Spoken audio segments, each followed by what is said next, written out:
Welcome to CBC Radio's Themes and Variations, in which we feature artists in performance. I'm Harry Manis with pianist Karen Kieser. Karen? On our program tonight, a documentary on the legendary violinist Fritz Kreisler, prepared by Margaret Ireland. And on part two, the CBC Winnipeg Singers, under the direction of William Berg, perform the Pope Marcellus Mass by Palestrina and the Marian Lieder by Brahms. This concert comes to us from the St. Boniface Basilica in Winnipeg and was recorded as part of the 1975 CBC Festival. First, the story of Fritz Kreisler. The narrator is Jim Robertson.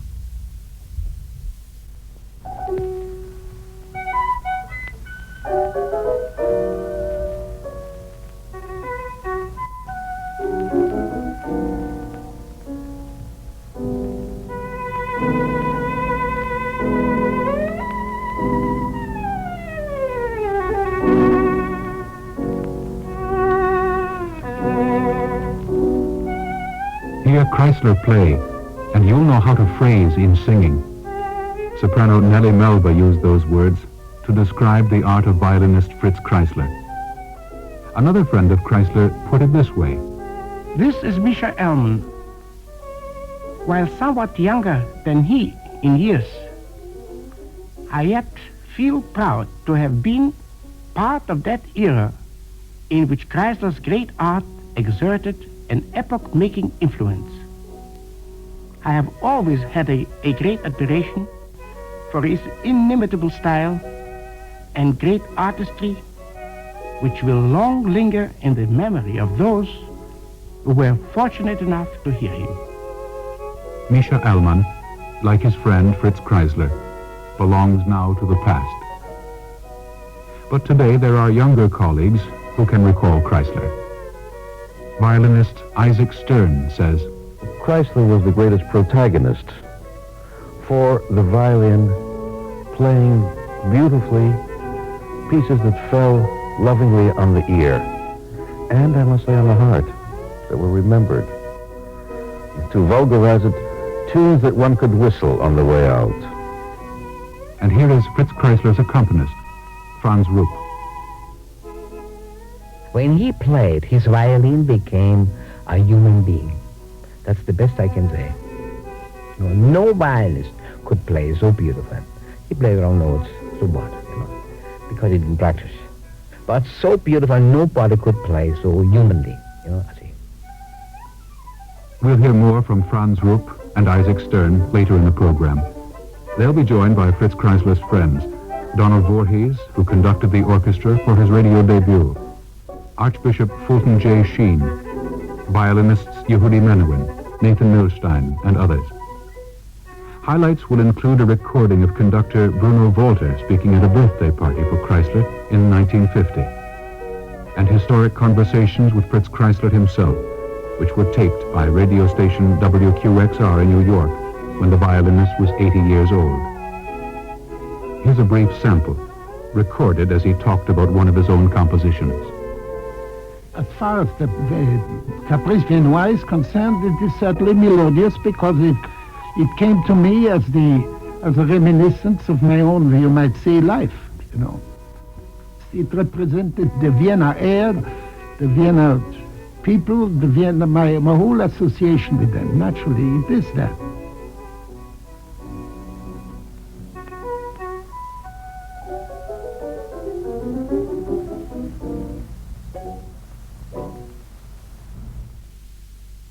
When Fritz Kreisler entered the Vienna Conservatory at the age of 7, he was playing a half-size violin. 3 years later, he graduated, still playing the miniature fiddle. By then, he had begun to meet great minds. Composer Anton Bruckner taught him theory. Dr. Sigmund Freud played chess with his father. Fritz was sent to Paris when he was 10 to study violin with Joseph Massard, and Leo Delibes taught him composition. Fritz always claimed the waltz theme from Delibes' ballet Coppelia was his own. According to Kreisler, when he played his melody for Delibes at a lesson, his teacher promptly took it for his own ballet.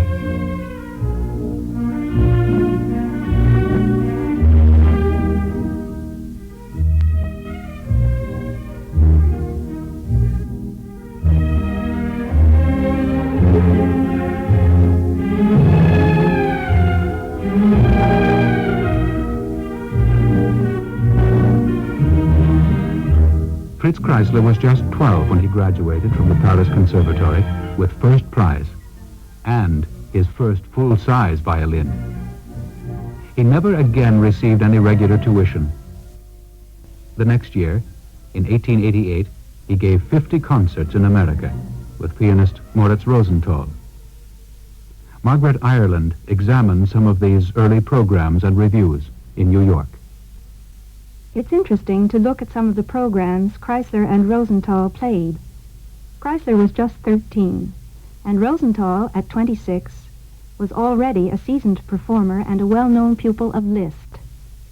Kreisler played standard repertoire of the day by Wieniawski, Paganini, and Sarasate. Rosenthal's solo groups included transcriptions which were fashionable at the time. One work, called Hexameron, was attributed to Chopin, Liszt, Thalberg, Herz, Czerny, Pixie, all connected by hyphens. New York critics were not altogether kind to Master Fritz Kreisler, the youthful Austrian violinist, as he was billed. His choice of repertoire produced this comment: Master Kreisler gave no evidence of hitherto undetected merits in his playing, forcing on everyone once more the reflection how limited are the number of concert pieces for the violin, how rarely is anything new performed. It's quite possible that this criticism resulted in Kreisler later writing new works for the violin, which he labeled with the names of other composers. Fritz Kreisler's early career had its setbacks.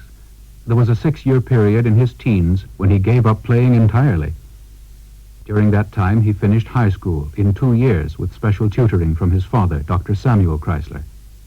He learned several languages, studied medicine, and became a professional soldier in the Austrian Imperial Army. He was 19 when he decided to return to music, but it wasn't easy, and recognition came slowly. In Vienna, Kreisler had begun to rub shoulders with the great musicians of the day. Here's a tape of Fritz Kreisler speaking about his association with composer Johannes Brahms. Oh, I knew Brahms from the minute I was a pupil at the conservatory. That was when I started at 7 years. In Vienna, there was in the conservatory itself a little restaurant which was a musician's club, and Brahms was the president. And there was music every week, mostly chamber music, and the works of Brahms were very often played there, particularly when he had just composed them and wanted to hear them. And I remember I once played the G minor trio, and he gave it to me and asked me to play it. And he wanted to know there is what could you call it? A known in there. CD, very difficult to play for the violin. Yes, and he wanted to know whether it could be played. And I said to him, Master, I couldn't play it because my fingers are not long enough for that, but it is playable. So you see, and he gave me that to play before it was published. And the concerto itself, you went over it with both Joachim and Brahms many times, I'm sure. I never studied under Joachim. But did you play? You played the work. I listened to them and learned a lot from them. Mr. Kreisler, did you not have the original manuscript of the concerto? I had I had it, and I gave it to my wife made me give it to the public library. You know, Brahms was a very extraordinary man. He never thought that his concerto was fine. The concerto he loved most for the violin was the Viotti Concerto number 22 in A minor. Really? Yes, he wrote to Clara Schumann, who was his best friend. Yes. He said, tell Joseph Joachim if he comes here not to forget to play that concerto, because that is much it's funny that Viotti could do with ease what for us is next to impossible. Mr. Kreisler, you used to play a lot with Rachmaninov together, Yes. did you not? And he made many transcriptions of your works. Yes. What do you think of those So did I of transcriptions? his. Yes. Unfortunately, not as many as I wanted to. Mr. Kreisler, what would you say about the records you made with Rachmaninov? Have you any particular favorites there? Well, I believe that I personally like the Schubert best and the Schubert Grieg afterwards. A major Fifth Sonata, Sure, the yes. duo. Yes.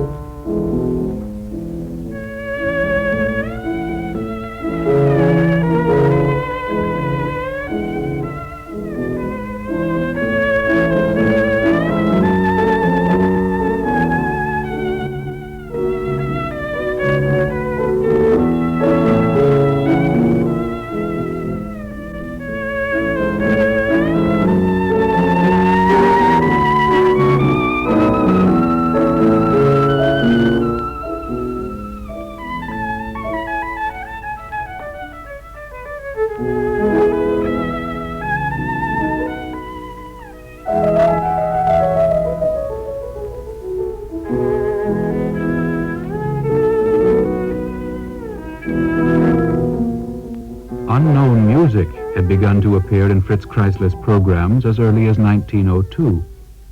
Kreisler attributed these works to composers of earlier times. Finally, he admitted the compositions were in fact his own. He told Abram Chasins about the hoax, which had scandalized the world of music. When I was a young man, I tried to make a position for myself as a violinist and not as a composer. Because at that time, the repertoire of violinists was very scanty, very thin. It was practically impossible in that time also to play concertos without orchestra, is that right? Exactly. Nobody would have dared to play Mendelssohn or Mozart concerto without the accompaniment of an orchestra, which was impossible with a recitalist in a small hall. So consequently, I had to furnish, I had to increase the repertoire. And I couldn't do it otherwise than by doing it myself. And the difficulty arose to put my own name on the program, because being young and unknown and trying to make a position for myself as a violinist, that would have looked too bad. And nobody would have engaged me to hear my own works. Mr. Kreisler, would you tell us, when did you decide to tell the world what these actual compositions were? Well, it came about when I was in Europe, in Vienna, at that time, at the occasion of my 60th birthday. And then a recital was being arranged here for that same purpose I believe it was in Brooklyn. And I don't remember who was to play. Was it Heifetz or Menuhin? But one of the great violinists was going to play a program of my own works. And it was Olin Downs who had to write a program. And by making inquiries at my publisher here, at Mr. Fisher, he found that they were very reticent in telling him anything. So I suppose he surmised that there was some interesting story behind it. And therefore he telegraphed me, cabled me, and asked me all about it. And I told him the truth, the story that I had written these myself. And by that time I had to borrow other names to cloak myself in because I couldn't use my own names, and I had to borrow such names of artists that were known, at least in biographical books, but the works of which had not been known enough so I could be traced. Consequently, I had to tell them that I found these manuscripts in old libraries, in old museums, and all over the world, and had noticed them on my cuffs, and then had made the arrangements. So you see, during my whole artistic life, well, the whole thing was nothing but you might call it a concatenation of lies, of white lies. Yes, I think the world thinks of them as white lies and as great contributions at the same time. This would seem just the right time to hear one of those delightful little white lies, as you call them, Fritz Kreisler. We're going to play your own recording of the Chanson Louis XIII, which you wrote in the style of Couperin.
Violinist Isaac Stern answered some questions about Fritz Kreisler. Mr. Stern, first I'd like to ask you about Fritz Kreisler as a composer and about the importance of his works in the violin repertoire today. Years ago, everybody played his works, and nobody did. What's happening now? Oh, they have re-entered the concert repertory very strongly in the last 5-6 years, I would say.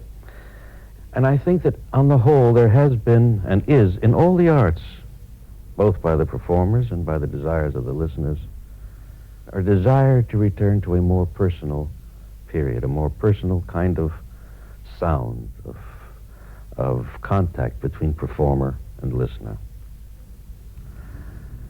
Then today also we have begun to have a group of younger violinists who revel in the violin as a violin. And they have very much taken to themselves and to their hearts the very violinistic music of a violinist. So that more and more now you see a Kreisler group in the concert programs. You hear his cadenzas played for some of the great concerti, Beethoven, Brahms, Mozart. Even to listen to Kreisler's own performance of the Paganini concerto, his own version of it, to find him doing this magical transformation of a purely technical showpiece into a thing of lilting gallantry, which is extraordinarily difficult to do with a work like that. And with this enormous control. We all had his sound in our ear, all of us. That golden, velvet, continuing stream of sound, produced, by the way, in about 2/3 of the bow. He never went very far to the top or very far to the bottom, to the tip of the frog. He used about 2/3 of the bow, the center of it, and with his upper lip quivering with the pulse of the music, changing fingerings around from time to time because he didn't like to use the fourth finger very much. He had peculiar personal abilities. He had a marvelous trill. He could do many double trills with great clarity, with great precision. And they're rather difficult at times because the fingers have to fit in between the strings simultaneously at a very rapid pace. And he used this device in all his cadenzas because it was a very natural and comfortable device for him. His hand fell naturally that way. Also, I think what's very important, what you heard in Kreisler, and this is what also made him so unique as an artist, was his harmonic ear. That what he played on the violin was always harmonically, not only essentially in itself in tune, was harmonically in tune with the chord structure below. Too many violinists tend to play horizontally when music is written vertically. He always had the chord structure in mind, was always instantly audible that he knew what harmony he was playing on.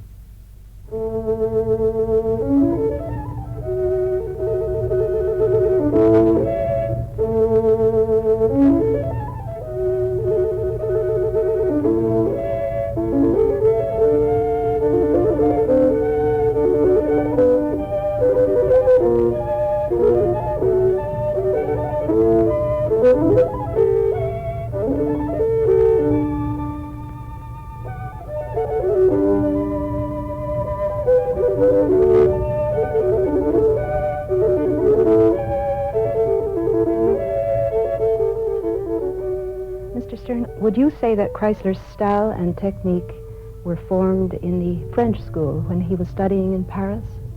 It was probably influenced to some degree in some forms of the elegance of the school. I think that Kreisler's style was formed by Kreisler's mind mostly, and by his almost complete understanding and absorbing of the musical life around Vienna, which was very rich, very varied, very personal, and which had within a seeming freedom a most enormous discipline of pulse, in other words, of direction. In this sense, Kreisler had something very much in common with two other colleagues of his, Isai and Casals. All three had completely different styles. Yet all three had one thing in common. They played with what we today would call extraordinary freedom. Even to some extent license. There would be the dwelling on a phrase, the tenderness of a passage, the evident, clear, personal enjoyment of a nuance. But if you listened very carefully to the performance as a whole, it always was one piece. It kept its impetus from beginning to end. Supposing Fritz Kreisler were alive today, what would the critics say about his slide, which was a very special, unique aspect of his style? Do you think they would find the slide acceptable to our tastes today? I wouldn't think it would be very important what the critics would say one way or the other. They have made no difference about Kreisler or the way he's remembered. One remembers the artist, not the critics. Personally, I find, in listening once in a while to the old Kreisler recordings, I find them terribly beguiling and terribly moving. And I find them just as valid today as they were in his day. It's not the slide as a slide. It was his way of speaking. It was as if you would say, wouldn't you have preferred Kreisler to have spoken with an Oxonian accent? Obviously not. He had a Middle European accent, but with a learning that was obvious that he spoke many languages, and well, and that he had been in the literature of those languages because of his choice of words and the syntax and everything else. But the slides and the glissandi, the use of portamento and the bow, all this were simply a mode of expression, partly of its time and partly added to by the instinct, the ability of that mind to see, to express in very personal terms the very bare bones that the composer gives us in the notes. And all of these are simply signposts, because the notes themselves are lifeless until you play. And what happens to make music is not when you play the notes, it's what happens between the notes.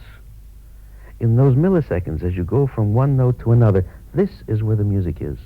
Now, how you do it, everyone will do it individually. You speak of the value of the silences between notes.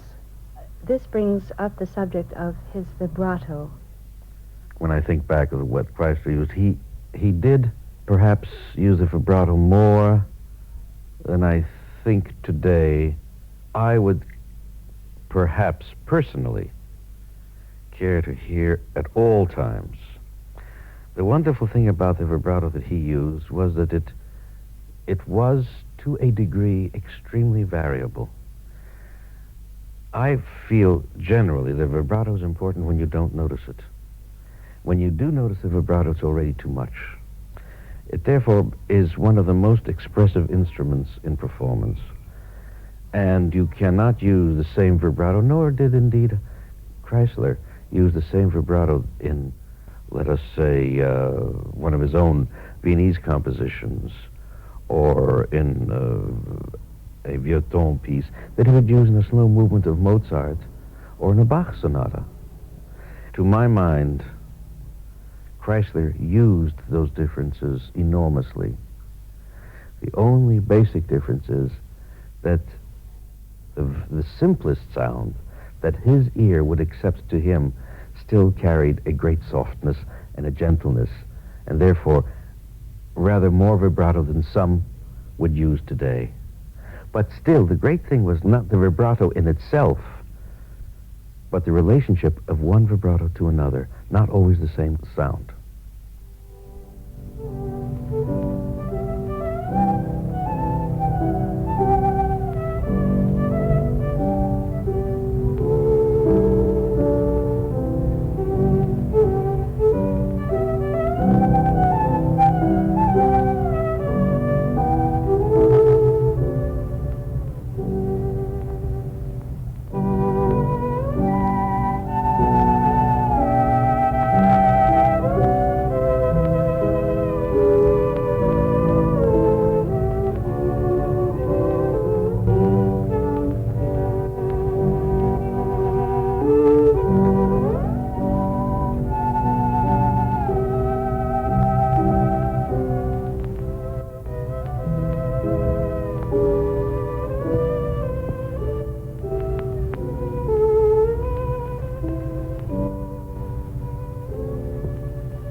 I'm Bridget Paolucci, and I'm talking to Franz Rupp, who was Fritz Kreisler's accompanist for many years.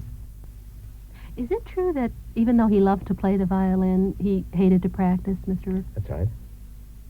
That's one of the reasons he took me to it, because I didn't need it, you know. That's the whole thing. We never practiced, never. I tell you, it was like a musical marriage. We fitted together, you know. There are some people that don't, you know, and we fitted. You know, we made all the Beethoven and Brahms sonatas on records. And it was in 1935, 36, in London. And we made the 10th sonata by Beethoven. In the last movement, there's a run for violin, very dangerous. And you have to be very careful, because otherwise you would play it wrong.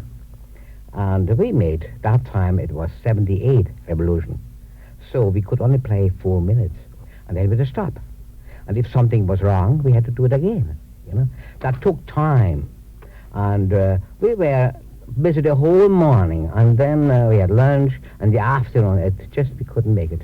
So finally, after 7 or 8, playing it together, the same thing, he said, I give it up. You know what I will do? I will send a cable to Heifetz in Hollywood. He should come over and play it for me to run. So I said to him, that's not necessary. I read in the paper in London that Mischa Elman is in Paris. He said, he comes over right away. Mischa comes right away. But he said to me, listen, I need technique, not tone. I have tone myself. So he said, oh, I don't want Elman, he said. Heifetz should play it, but not Elman, because Elman has only a tone, but no technique. Ah, Not way, yeah. But he really admired Heifetz, didn't he? Oh, yes. He told me that Heifetz is a violinist, as a pure violinist, the greatest ever lived. He said, the greatest conductor he knew, it was not Fulton and so on, but it was Nygaard from the Gewandhaus Orchestra. As a conductor, you know, he said to me once, you know, that's a very funny thing with these conductors. When you give an honest man a stick in the hand, he gets right away dishonest. Which is a good description, you know. I think conductors will like that. He was the greatest name in Europe, also here in America, Kreisler, like Toscanini.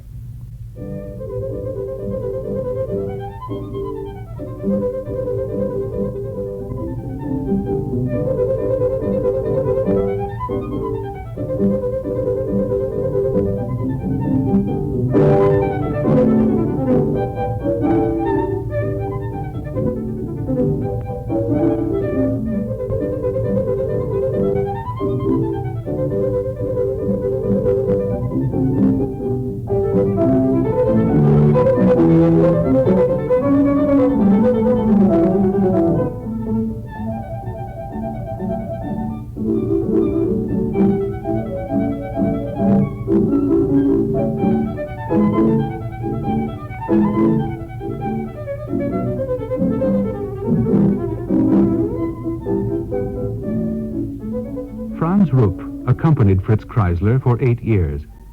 Together they made numerous recordings and tours of Europe. In 1935, they went on a memorable journey to South America in a Zeppelin. We had a cabin. There were about 20 passengers, 18 or 20. And it was like in a train, second class, you know, upper berth and the lower berth. And we had only one room about this size of the studio. And so it took 3 days and 3 nights to Pernambuco, Recife, where the Zeppelin came down. And when they came down, we couldn't land because the temperature on the ground was so high. You know, you can't lower it. It's gas. It is not even helium. It was hydrogen gas, explosive. Did you know it at the time when you couldn't land? And then finally at 4 o'clock in the afternoon we landed, and then in the evening we gave a concert in Pernambuco. Mr. Rupp, did he vary his repertoire according to the place that he was concertizing in? Well, you see, when I came to him in 1930, he had about 8 programs complete, you know. And every year there was one program less, you know. The older you get, so at the end he had nothing anymore. Is that what happened to everyone, you know? Mr. Rupp, as I understand it, Kreisler never went to any parties unless they were stag parties. Is that right? Yeah. Why? Because he promised his wife that he will never attend a party where women are. She made him. You know, can you imagine a man that's a coward? He was under bondage. In later years, Joseph Hoffman is quoted as saying that it was Harriet Kreisler who made Fritz Kreisler's career. She was a businesswoman, that I must say. You know, everything business. Well, you know, Kreisler once said about his wife, Mr. Rupp, she's a self-sufficient person, and in that respect has what I lack. That could be true, because she was a businesswoman. She made him, you know, his art commercial. But he was, for me, a wonderful man, that's what I must say, with reservations. What are those reservations? Oh, with his wife, you know, that's the big one. Look here, for instance, in 1936, there was the Olympiade, you know, the Olympic Games in Berlin. You know, but he didn't play in Germany because he was a non-Aryan. But she wanted him to make, you know, an honorary Aryan. She tried. And in any case, in 1936, when the Olympic Games started, on his house was a big swastika.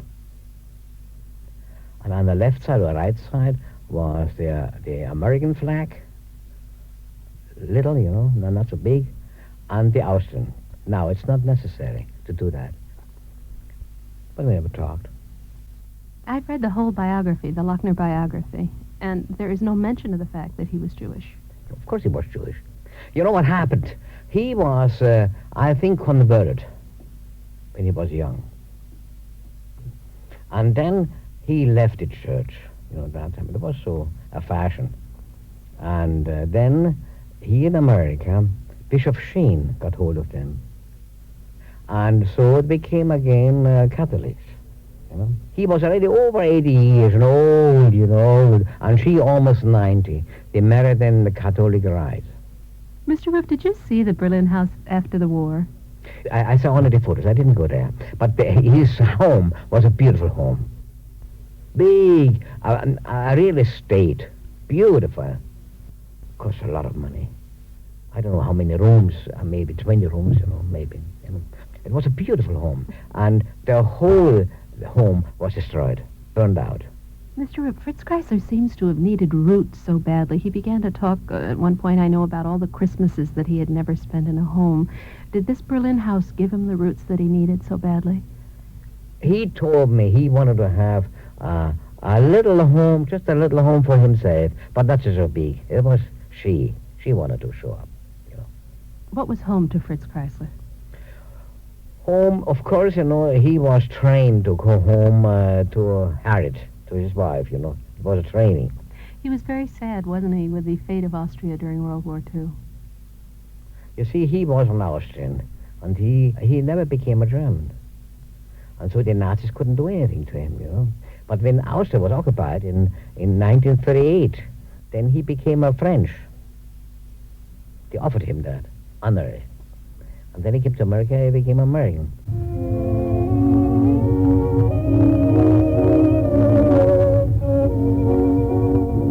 Kreisler, I wonder how many remember that you wrote a Broadway hit, Apple Blossoms.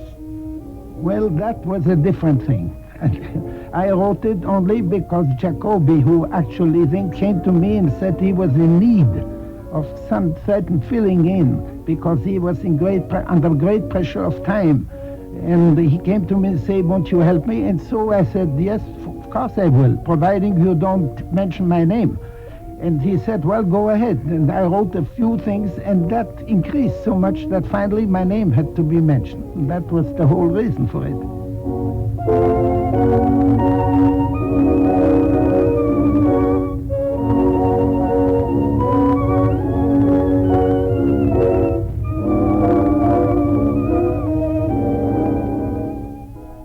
Fritz Kreisler's 100th birthday was observed in New York with an all-Kreisler concert at Carnegie Recital Hall. Pianist Jens Nygaard, who planned the concert, talked about the program of Kreisler. I selected from the operetta Sissi 4 famous violin pieces, but in new versions. For instance, Liebeslied, which is one of the most famous of Fritz's great compositions, turned out to be a duet for soprano and tenor. The Schön Rosmarin was made into a duet for flute, violin, and piano, and Liebesfreude was danced. And we showed these aspects to great pieces. It's interesting that Kreisler used pieces he had already written within the operettas. Yes, there's one piece in Apple Blossoms, which is a famous violin piece. But other than that, for the most part, they are original vocal pieces. Do you remember the original cast in Apple Blossoms?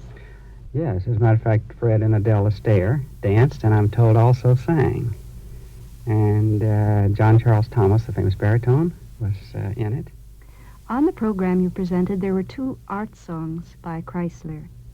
I think that's great music. I really think that the Nachtgesänge are really great songs. There are 3 Nachtgesänge, and I found a 4th one called Gazelle in the Library of Congress.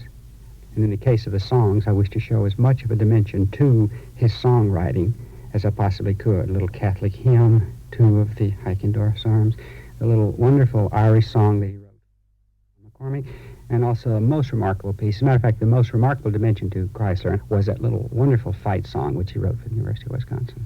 Mr. Udell, who was a member of the faculty, who was a great friend of Kreisler's, had sent him the words for the school song, asking that he kindly write the music.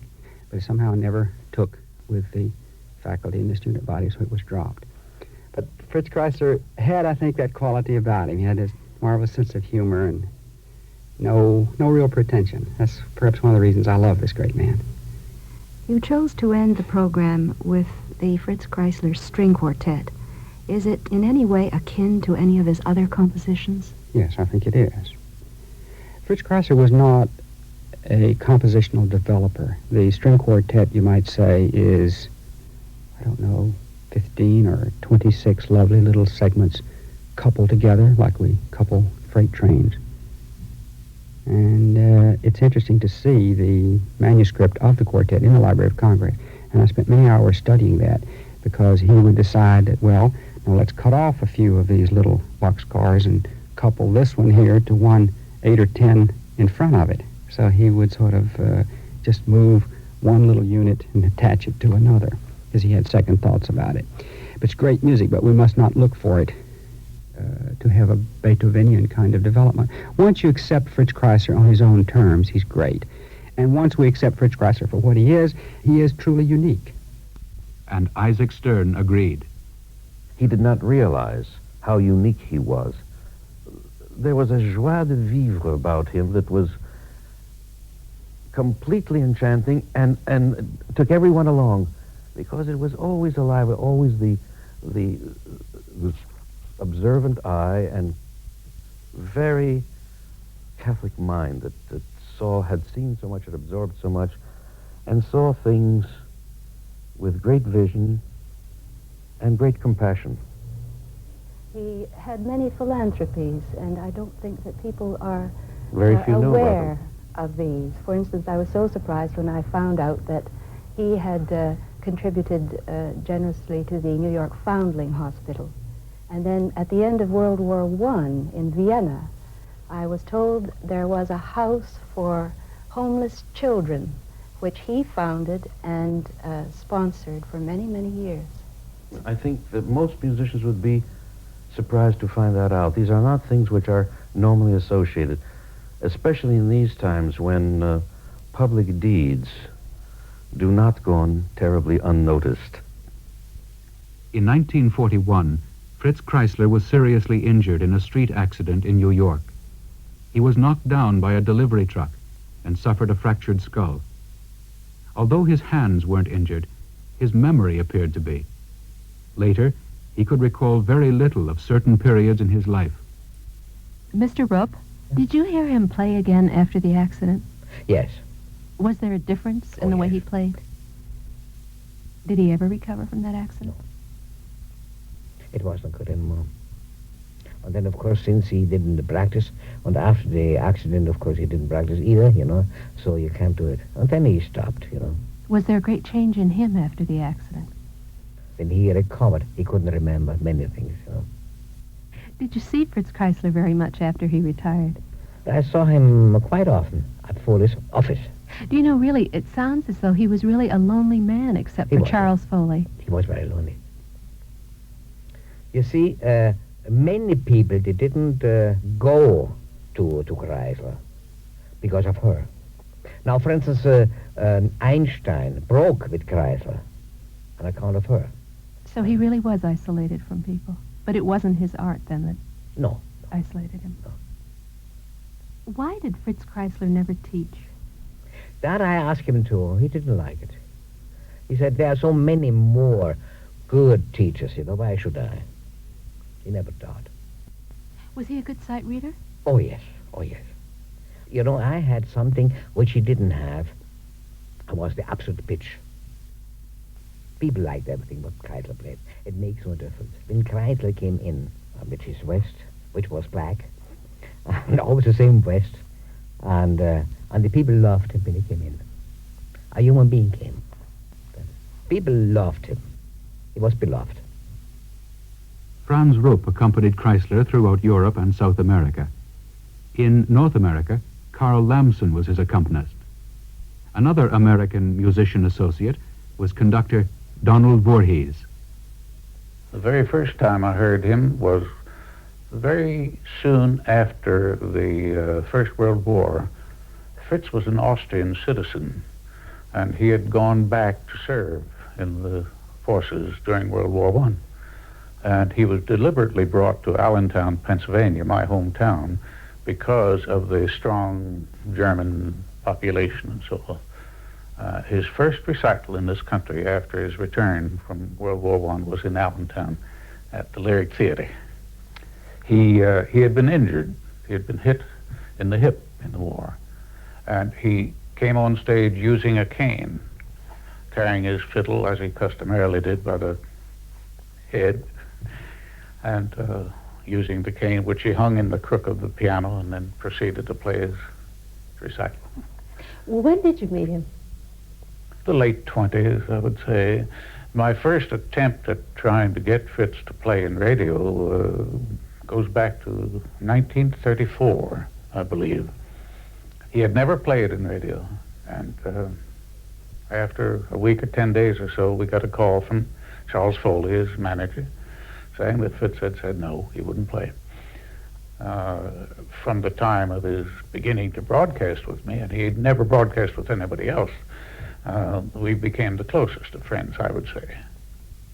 I couldn't tell you today whether it was literally true that he never practiced. He used to say that he didn't. I know that on the days of the broadcast, he and Charlie would go down to Wurlitzer's on 42nd Street, which was where he kept his fiddles. He had 5 or 6 magnificent instruments. And he'd go down there just on the way up to rehearsal to decide which fiddle he was going to play that day. Now, whether he really practiced at home on some kind of a lesser instrument, I don't know. The notion about his intonation as to why there was occasionally some slightly faulty intonation in higher register was due to his fingers. Fritz had very stubby, rather fat fingers, which for a violinist is not necessarily an asset, particularly when you get into the higher positions on the instrument and the fingers have to become more compressed, tighter together. And he himself always said, you know, when I get into high register, I don't necessarily play completely in tune all the time. But it was because he used these false fingerings when he got up, let's say, 5th, 6th, 7th position, up and through there. Yet that same intonation became faultless when he was in lower register or playing double stops. The double stops were immaculate. They were just perfect. I never heard him play a double stop that you could even question for 1 second. How many times was he on the telephone hour, Mr. Voorhees? Very nearly 20 times, but that covered a span of only 5 to 6 years. The first program I remember, because the first thing he played, of course, was the first movement of the Mendelssohn.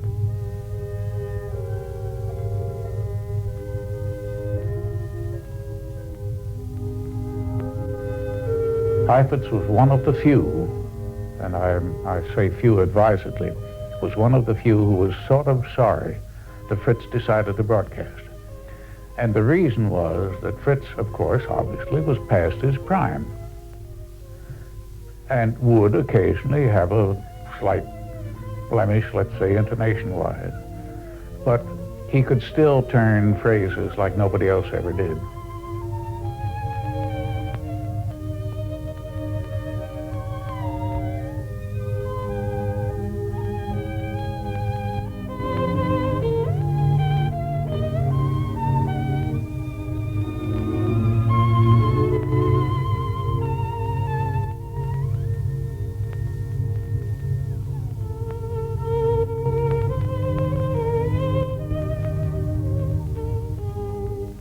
He was interested in anything and everything. He was a great mountain climber, a very strong man physically. He had problems in his later years. The truck accident, when he got hit with his truck, and I'll never forget that picture. Fritz being braced up against this lamppost or whatever it was at the corner, sitting there, even then with a smile on his face. And the truck had just knocked him down and broken his eardrum, and of all things, the left eardrum, which didn't add to the intonation in late years, because that's the ear that's down on the fiddle, you know. The left ear, naturally, the hearing was practically gone.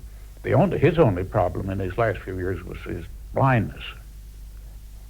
I think Fritz was maybe what is termed as legally blind for at least the last 5 years or so of his age. That, of course, is why we stopped going to that little Italian restaurant on 47th Street, the second floor, Del Pezzo. He loved to go there. It was North Italy cooking, and he knew the people real well. And we'd be there, a couple of times a week at least for lunch all the time. But it finally got to the point where he realized himself that it was embarrassing. You'd have to put his hand on his fork or the knife. He could no longer even find the utensils, you know. You say we lunched at Del Pezzo. How many of you were there? Just Charlie Foley and Fritz and I, just the three of us. Innumerable times. Charles Foley, who had begun, well, he worked for Carl Fisher, the publishing house, and then went into business for himself as a music publisher, and is the publisher of all of Kreisler's compositions and lots of others. Charlie had about a quarter of a floor, I guess, or something like that, in a building at 44th and 6th Avenue. And he had a small kitchen put in there. So our lunches from then on were at Charlie's office because Fritz didn't feel embarrassed. We didn't feel embarrassed for him.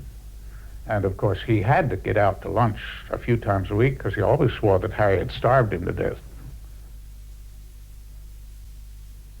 The amusing part of that relationship was that Harriet was always accusing Fritz of drinking maybe a little more than she thought he should. But Harriet drank more than Fritz did. Truth were known. She was some half dozen years or so older. A fine woman, very intelligent. Foley's office seems to have been almost a second home to him. It was. Charlie would send the car over to pick Fritz up. Mr. Voorhees, did Fritz Kreisler ever show you any of his rare books and manuscripts? No, because I don't think he had too much at River House, which was where they lived. I think the most of the library went in the Berlin fire. He had this home in Berlin. Did Fritz Kreisler ever talk about his parents? No. Or his brother Hugo? No, he didn't, who was a cellist and a fine cellist. He never discussed his home. Harriet, his beloved wife, used to call him the gypsy, and I guess he was an authentic gypsy fiddler, if you really want to come right down to it, because he had no objection to playing the small pieces, wrote so many of them himself, and they'll all come back. Archbishop Fulton J. Sheen, who received Fritz and Harriet Kreisler into the Roman Catholic Church in 1947, recalled his friendship with Kreisler. I'm privileged to say a few words to you about Fritz Kreisler, whom I knew very well in the later days of his life. He was one of the most likable, lovable men that I ever knew. Incidentally, when I was instructing him, if I would give a quotation, for example, from the Old Testament, Fritz would pick up the Old Testament in Hebrew and read it in Hebrew. If I quoted from the New Testament, Fritz would pick up the New Testament in Greek and read the New Testament in Greek. And I used to visit him and Mrs. Kreisler very often. One Sunday afternoon we went out for a ride. And I said, "Tomorrow night, Fritz, you're playing on the telephone hour on the radio. Have you practiced yet?" He said, "No." I said, "Will you practice tomorrow morning?" "No." "Tomorrow afternoon?" "No." "Then before the concert?" "No." And I said, "What will you do?" He said, "Well, I'll just pick up my violin and play for the glory of God, and that'll be it." With that, Harriet said, "I've always contended that if Fritz had only practiced, he would have been a great violinist." I continued this companionship and friendship with him for years, and then I preached his funeral sermon. I lost a very dear friend. In 1950, several hundred people celebrated Kreisler's 75th birthday with him at a banquet in New York. Here's a recording of conductor Bruno Walter speaking to the guests. When I knew I should have to speak to you today on Fritz Kreisler, I went into a hurdle with myself. I called back my musical memories and my personal ones of our friend.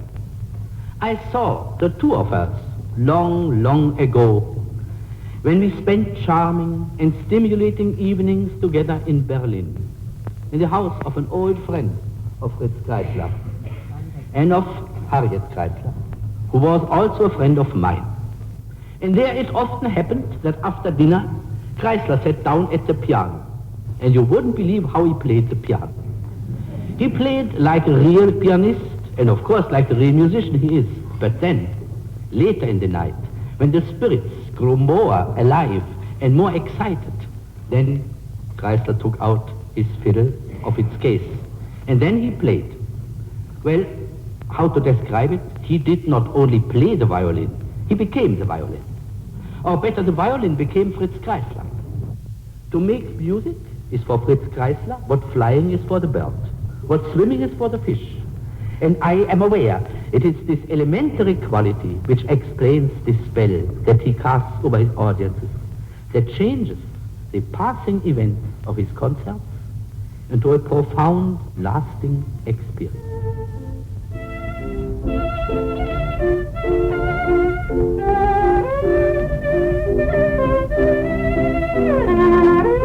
And now, we conclude with tributes which Fritz Kreisler received on his 80th birthday.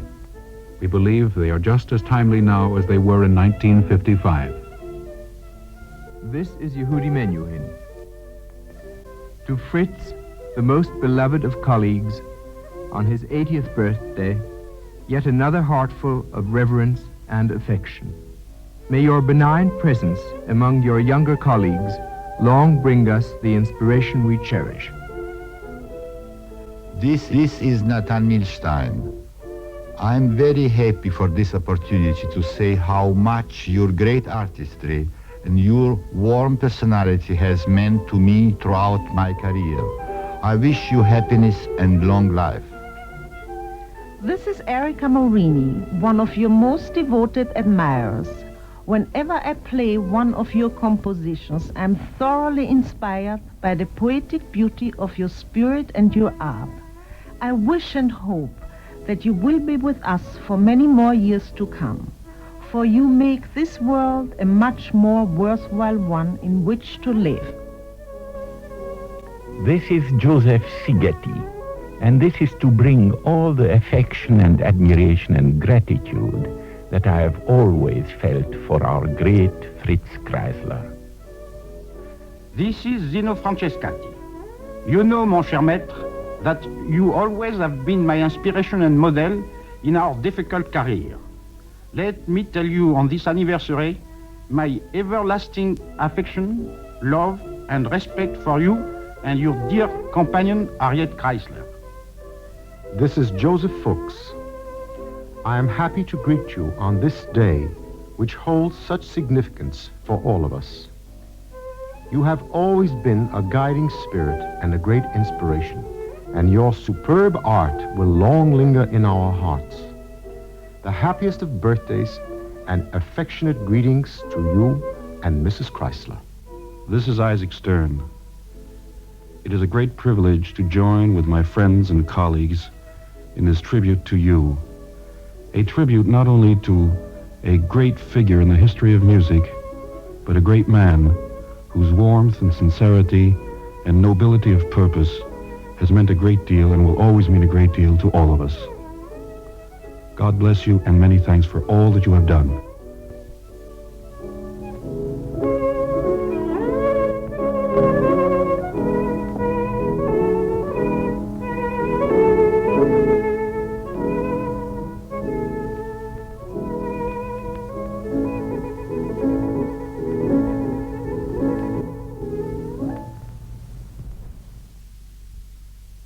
Special acknowledgments go to Mr. Robert Sherman, Program Director of radio station WQXR in New York, for supplying Fritz Kreisler's recorded conversations and other material, and to private collectors for documents and recordings. Interviewers were Bridget Paolucci and Margaret Ireland.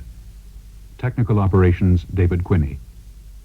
The program was prepared and produced in our CBC studios in New York and Toronto by Margaret Ireland. I'm Jim Roberts.